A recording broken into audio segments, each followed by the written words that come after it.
Fit Udaipur programme में हमारे मेहमान हैं डॉक्टर रोहित रिबेलो। आप कैंसर के विशेषज्ञ हैं। डॉक्टर रिबेलो, आपका स्वागत करते हैं। डॉक्टर रिबेलो, एक शब्द सुनाई देता है ल्यूकेमिया।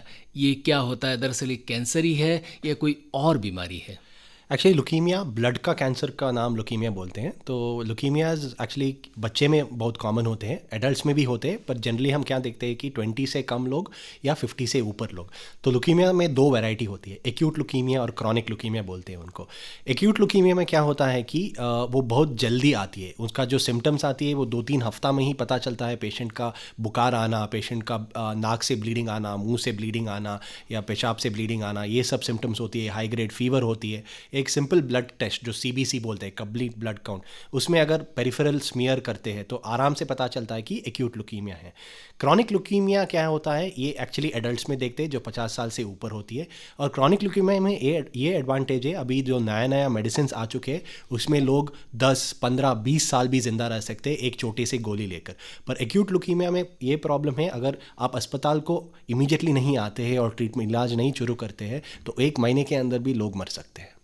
डॉक्टर रिबेलो, ये दोनों तरह के आपने ल्यूकेमिया बताए कि किसी आम व्यक्ति को दरअसल कैंसर का जब तक आदमी किसी विशेषज्ञ के पास नहीं जाए या उसकी प्रॉपर जांच नहीं हो तब उसको अंदाज़ा नहीं होता।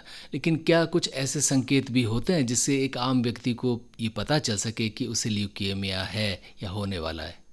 लुकीमिया में एक्चुअली हम कैसे डिटेक्ट करते हैं, एक ब्लड टेस्ट है। सो सीबीसी जो ब्लड टेस्ट है वो छोटा और छोटा क्लिनिक्स में भी होता है। उसमें अगर आपका टोटल डब्ल्यूबीसी काउंट या टोटल काउंट जो बोलते हैं वो 20,000 से ज़्यादा है तो हमें सस्पेक्ट करनी पड़ेगी कि ये लुकीमिया हो सकता है।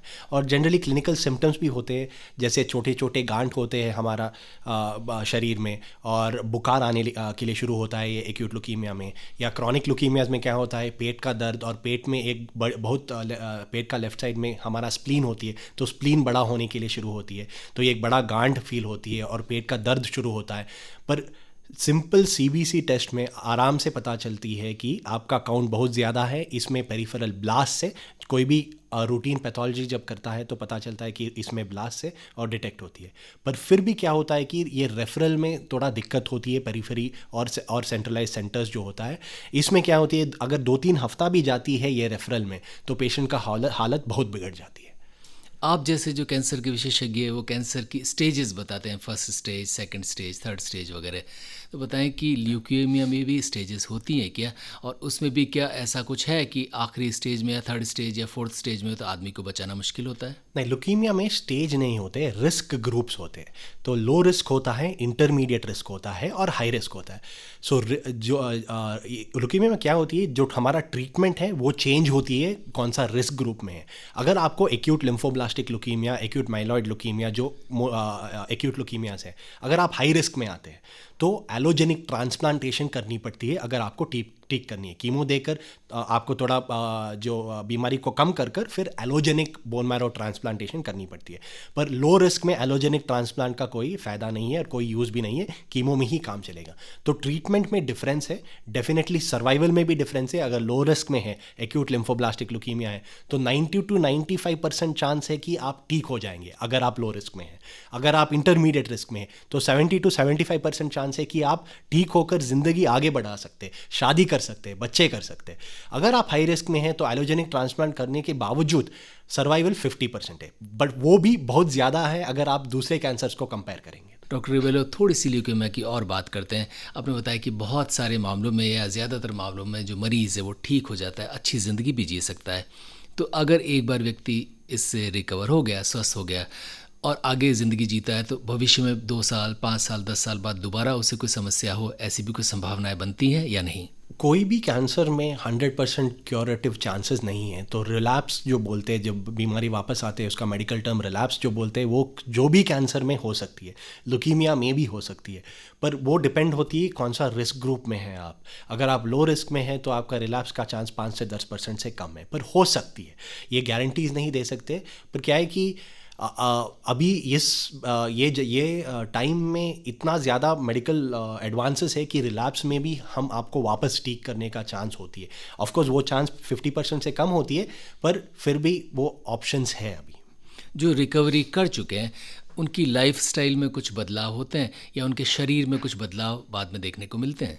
एक्चुअली कुछ लॉन्ग टर्म साइड इफ़ेक्ट्स होते हैं, क्योंकि ये जो एक्यूट ल्यूकीमियास का जो ट्रीटमेंट है वो 6 महीने से 9 महीने तक चलती है। तो हमें बहुत ज़्यादा कीमोथेरेपी ड्रग्स यूज़ करनी पड़ती है। हर एक्यूट लिम्फोब्लास्टिक में हर 3-4 दिन कीमो चलती है, तो उनका लॉन्ग टर्म साइड इफ़ेक्ट्स होता है। रेडिएशन भी यूज़ करते हैं, तो उनका लॉन्ग टर्म साइड इफ़ेक्ट्स होते हैं। तो डेफिनेटली जो नॉर्मल ह्यूमन बीइंग जिसको ल्यूकीमिया नहीं था, और अगर आप ल्यूकीमिया पेशेंट्स को कंपेयर कर लेंगे तो थोड़ा बहुत डिफरेंस होगा, पर ये नहीं है कि पेशेंट का लाइफस्टाइल इफेक्ट होती है। कुछ लोग मेरे पेशेंट्स जब मैं डीएम कर रहा था, वो लोग का शादी भी हुआ है, बच्चे भी हैं उनका, और फैमिली लाइफ आराम से जी रहे हैं। थोड़ा सा बच्चों की बात करते हैं। आपने जिक्र किया कि ये ऐसा कैंसर है जो बच्चों में भी होता है या हो सकता है। बच्चों में क्यों होता है और कौन कौन सी एज ग्रुप के लोगों में होता है और क्या कुछ उसके संकेत होते हैं? एक्चुअली ल्यूकीमिया जो है वो सबसे कॉमन कैंसर है बच्चे का। अगर आप एक्यूट माइलॉइड और लिम्फॉइड ले लेंगे तो 1 साल से ज़्यादा बच्चे का सबसे कॉमन कैंसर है। 1 साल से कम तो ब्रेन ट्यूमर्स बच्चे का मोस्ट कॉमन कैंसर्स होते हैं। तो ल्यूकीमिया सबसे कॉमन कैंसर है, और इसका रीजंस जेनेटिक होते हैं। पर ये नहीं है कि आप मम्मी पापा का ल्यूकीमिया है तो आपको ल्यूकीमिया मिलेगा, वैसा नहीं होती है। It is all genetic. पर क्या है कि अभी तक हमें नहीं पता है कि इस बच्चे को ल्यूकीमिया मिला। जब हम ब्रदर्स को ही देखते हैं तो एक को मिलता है, एक को नहीं मिलता है। तो जेनेटिक कॉजेज़ है, पर अभी तक हमें नहीं पता है कि इसका ट्रांसमिशन कैसा होती है। ट्रांसमिशन कैसे होता है ये पता तो नहीं चला, लेकिन बच्चों के मामले में चूंकि बड़े में तो कुछ परेशानी हो शारीरिक तो वो बता भी देता है या डॉक्टर तक पहुंच भी जाता है। बच्चों के मामले में ये गंभीर बीमारी उन्हें है, ये कैसे तय करें अभिभावक? बुखार होती है, ब्लीडिंग होने शुरू होता है, नाक से ब्लीडिंग होना शुरू होता है, मुंह से ब्लीडिंग होना शुरू होता है, और छोटे छोटे गांठ आती है नेक में। तो ये ऐसा सिम्टम्स में, और जब बुखार आती है तो बच्चे रोने लगते हैं। तो माँ बाप को भी पता चलता है कि बुखार है। तो जनरली क्या होता है कि ल्यूकीमिया जब प्रेजेंट होती है तो यूजुअली बुखार के साथ प्रेजेंट होती है, क्योंकि ल्यूकीमिया में क्या होता है कि हमारा जो WBC सेल्स है जो इन्फेक्शन को फाइट करता है ना, वो एबनॉर्मल होते हैं, वो कैंसरस होते हैं। तो वो इन्फेक्शन को हटा नहीं सकता है, और इसलिए छोटा छोटा इन्फेक्शन भी बहुत बुखार क्रिएट करता है पेशेंट को। सो बुखार एक सबसे इंपॉर्टेंट सिम्टम है। ब्लीडिंग होती है, बॉडी में बहुत स्पॉट्स होती है, क्योंकि प्लेटलेट काउंट कम होती है और बॉडी में ब्लीडिंग स्पॉट्स होते हैं। तो ये होता है सिम्टम्स जो माँ बाप को पता चलता है कि बच्चे को कुछ तबीयत ठीक नहीं है, और पीडियाट्रिशियन को लेकर जाते हैं, क्योंकि जब भी बच्चे को कोई दिक्कत होती है तो पीडियाट्रिशियन को लेकर जाते हैं। तो हमें कम्युनिटी अवेयरनेस प्रोग्राम करनी पड़ती है कि पीडियाट्रिशियंस के साथ, कि वो कैसे पिकअप करेंगे और कैसे इमीडिएटली रेफर करते हैं हायर सेंटर्स को। और बच्चों में भी कौन कौन सी जांचें करनी ज़रूरी होती है जिससे पता चल जाए कि इस बच्चे को ल्यूकीमिया है या नहीं? एक सिंपल सी जांच है जो CBC है, उसमें पता चलता है कि एक्यूट ल्यूकीमिया हो सकती है, और कंफर्म करने के लिए हम फ्लो साइटोमेट्री करते हैं। तो हमारा इंस्टीट्यूट में हमारा टाई अप है दूसरे लैब्स जो अहमदाबाद या दिल्ली में है। तो फ्लो साइटोमेट्री का जो मशीन है वो उदयपुर में नहीं है, तो हम उधर बेचते हैं। तो हम बोन मैरो कर फ्लो साइटोमेट्री को बेचते हैं। फ्लो साइटोमेट्री में हमें पता चलता है कि ये एक्यूट माइलॉइड है या एक्यूट लिम्फॉइड ल्यूकीमिया है। उसके बाद हमें रिस्क स्ट्रैटिफिकेशन जो बोलते हैं वो करनी पड़ती है। तो वो सारा जांचें भी हम अहमदाबाद से ही करवाते हैं। तो ये थोड़ा बहुत महंगा है, ये सारे जांच अंदाज़ा 30,000 to 35,000 होता है ये सारा जांच करने के लिए। पर ये जांच करने के बाद क्या होता है कि हमें सही ट्रीटमेंट देने का एक रिस्क ग्रुप और एक एक्यूरेट डायग्नोसिस मिलती है। ये रेडियो लेक सिटी है, प्रोग्राम है फिट उदयपुर। मेहमान हैं डॉक्टर रोहित रिबेलो, आप कैंसर के विशेषज्ञ हैं। डॉक्टर रिबेलो, ल्यूकीमिया का जिक्र कर रहे थे हम।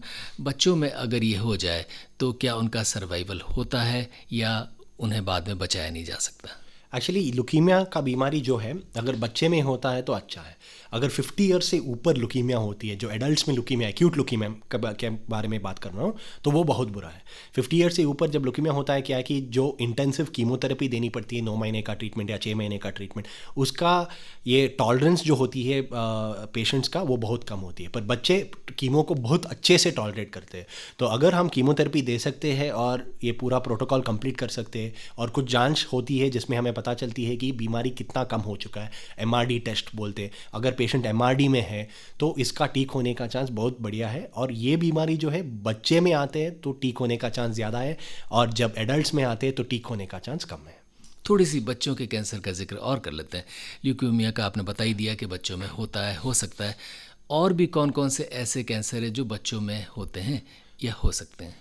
तो अगर हम 1 साल से कम देख लेंगे तो ब्रेन ट्यूमर्स बहुत कॉमन है, और एक आंख का ट्यूमर है जिसको रेटिनोब्लास्टोमा बोलते हैं, ये कॉमन है। अगर 1 साल से ऊपर आते हैं तो एक किडनी का ट्यूमर होती है, उसको विल्म्स ट्यूमर बोलते हैं, वो कॉमन है। और न्यूरोब्लास्टोमा, वो एड्रिनल ग्लैंड जो किडनी के ऊपर होते हैं उसका ट्यूमर को न्यूरोब्लास्टोमा बोलते हैं, वो कॉमन है। और अगर आगे जाए 5-6 साल के ऊपर जाए तो हड्डी का एविंग सार्कोमा, और उसके आगे जाए तो हड्डी का ऑस्टियोसार्कोमा, ये सब बहुत कॉमन है। और ब्रेन ट्यूमर्स जो होता है वो यूजली 5 साल से कम में ही होता है, और उसके ऊपर यूजली 35-40 ईयर्स के बाद ही आती है। पर ये होता है सबसे कॉमन पीडियाट्रिक जो बच्चे का कैंसर्स होते हैं। ये इनमें से कितने मामले या ज़्यादा मामले हमारे दक्षिणी राजस्थान में के बच्चों में भी देखने को मिलते हैं? एक्चुअली बच्चे का कैंसर जनरली मैंने देखा है कि थोड़ा बहुत रेयर ही है। जिधर भी आप प्रैक्टिस करते हैं तो बच्चे का कैंसर थोड़ा रेयर ही है। पर जब होता है तो क्या है कि ये क्योरेबल कैंसर्स है। जो भी बच्चे का कैंसर्स है ना, अगर आप किडनी का विल्म्स ट्यूमर जो बोला हूँ, अगर आप एविंग सार्कोमा ले लो जो हड्डी का कैंसर है, ये सब कैंसर अगर हम ठीक तरह का ट्रीटमेंट, कीमोथेरेपी, रेडिएशन और सर्जरी या जो भी है प्रोटोकॉल और स्टेज के बराबर अगर हम ठीक से करते हैं तो सब कैंसर्स में 70% से ऊपर सर्वाइवल है। पर जनरली क्या है कि ये बहुत रेयर है, 1 साल में 10 से 15 मैं देखता हूँ। डॉक्टर वेलो, थोड़ी सी बात करते हैं कोविड-19 की, क्योंकि उसके बगैर आजकल किसी भी चिकित्सक से बात नहीं हो पाती। कोविड-19 के चलते क्या कैंसर के रोगी बढ़े हैं, घटे हैं, या यूं कि जो कैंसर के रोगी थे उन पर कोविड-19 के लोगों की, मरीज़ों की ज़्यादा मार पड़ी है? एक्चुअली मैं यही बोल सकता हूँ कि मैं जब जीबीएस कैंसर में काम कर रहा हूँ, सो उधर जब कोविड का सेकेंड वेव आया था, जब सेकेंड वेव का शुरुआत में कुछ पेशेंट्स क्या है कि जब हम कीमोथेरेपी देते हैं तो पेशेंट को बुखार होती है, तो तभी मैं कोविड का सेकेंड वेव में कोविड टेस्ट भेजता था, तो almost 4 out of 5 patients positive थे। पर मैंने कोई प्रेडिक्टिव फैक्टर नहीं, आई डिड नॉट आइडेंटिफाई कोई एनी प्रेडिक्टिव फैक्टर, क्योंकि कुछ पेशेंट्स थे जो काउंट 100 था, टोटल WBC काउंट 100 था और कोविड था और फिर भी बाहर आए। कुछ पेशेंट्स थे जिसका WBC काउंट नॉर्मल था और कोविड की वजह से मौत हुई है। तो कोविड एक्चुअली क्या है कि बहुत अनप्रेडिक्टेबल है।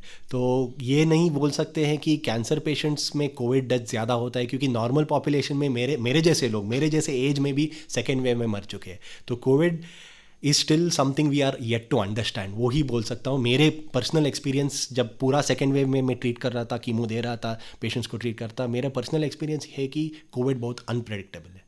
ल्यूकेमिया के मामले में भी ये बात लागू होती है? वही, मेरा एक पेशेंट था जो मैंने कीमो दिया था, तो उसका WBC काउंट 100 हुआ था, तो वो फेब्राइल न्यूट्रोपीनिया जो बोलते हैं, जब न्यूट्रोफिल काउंट कम होती है और बुखार आती है, इसको फेब्राइल न्यूट्रोपीनिया बोलते हैं, उसमें था।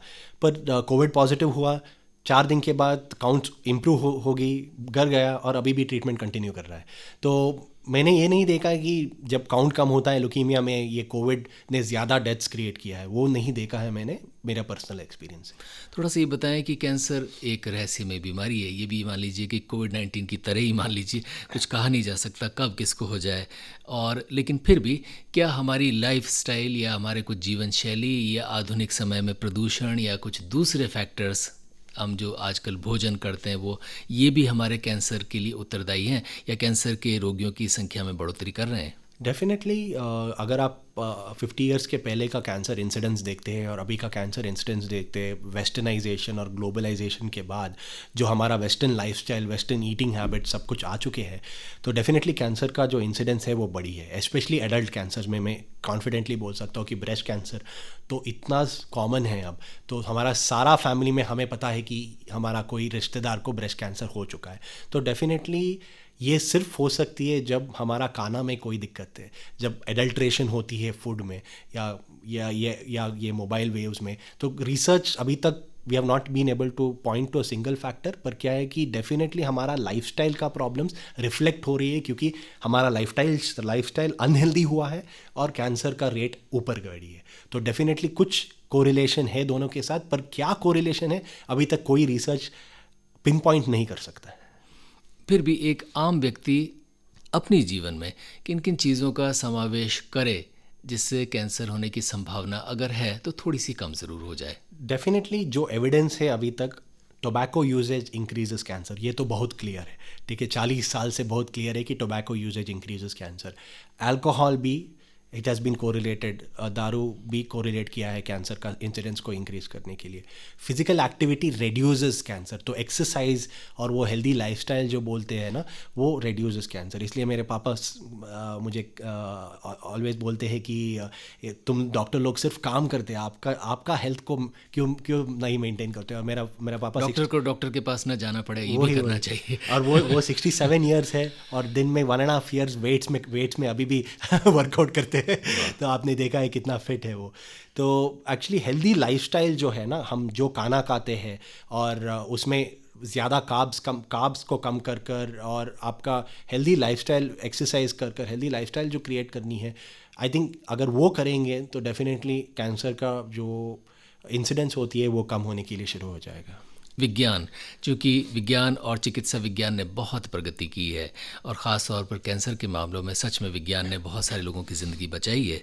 क्या क्या ऐसी चीज़ें हैं जो कुछ नई हैं या ऐसे कुछ शोध हैं जो कैंसर के मरीज़ों में मदद कर रहे हैं या आने वाले समय में कर सकते हैं, ख़ास तौर पर ल्यूकेमिया के मरीज़ों में? एक्चुअली लुकीमिया में अगर हम विदेश के ट्रायल्स को देख रहे हैं तो अभी एक नया एलोजेनिक ट्रांसप्लांट के बाद CAR T सेल थेरेपी आ चुका है। तो ये क्या है कि अगर एलोजेनिक ट्रांसप्लांट के बाद भी बीमारी वापस आ जाए तो ये एक ऑप्शन होती है। और दूसरी मोनोक्लोनल बाइस्पेसिफिक मोनोक्लोनल एंटीबॉडीज़ आ चुके हैं। तो ये क्या है कि अगर ये CAR T सेल के बाद भी, एलोजेनिक ट्रांसप्लांट के बाद भी बीमारी वापस आ जाए तो ये हमारा लुकीमिक सेल्स में कुछ रिसेप्टर्स होते हैं, उसको टारगेट कर लुकीमिक सेल्स को निपटती है। तो बहुत ज़्यादा ये साइंटिफिक एडवांसेस हो चुके हैं। डेफिनेटली क्या है कि ये जो नया थेरेपीज़ है तो बहुत महंगा है।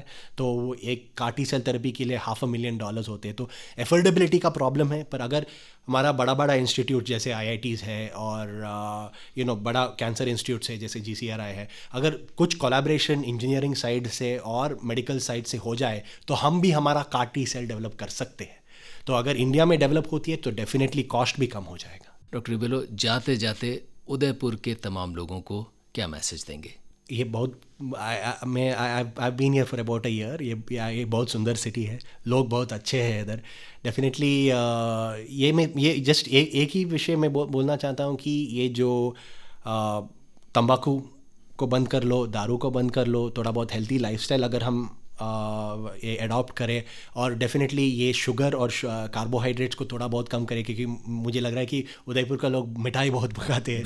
तो ये सब थोड़ा बहुत कम करेंगे और थोड़ा बहुत मोर हेल्थ सेंटर्स, मोर फिटनेस सेंटर्स अगर ओपन हो जाए, जैसे बैंगलोर में सभी कोने में आप फिटनेस सेंटर्स, गेम सेंटर्स सब कुछ है। अगर ये कल्चर जो फिटनेस का अगर इधर आती है तो डेफिनेटली हमारा लाइफस्टाइल बहुत हेल्दी हो जाएगा और कैंसर्स का जो इंसिडेंस है वो कम हो जाएगी। दूसरी एक बात है कि पेरिफेरल प्रैक्टिशनर्स को मैं बोलना चाहता हूँ कि अर्ली रेफरल बहुत इंपॉर्टेंट है। कैंसर में क्या है कि हमें कीमोथेरेपी देनी पड़ती है, रेडिएशन देनी पड़ती है, सर्जरी करनी पड़ती है। ये छोटे मोटे आयुर्वेदिक मेडिसिन या कुछ वो कोई फ़ायदा नहीं करता है, कोई एविडेंस नहीं है। तो जल्दी से रेफ़र कर लो ताकि हम पेशेंट को बचा सकते हैं अर्ली स्टेज में।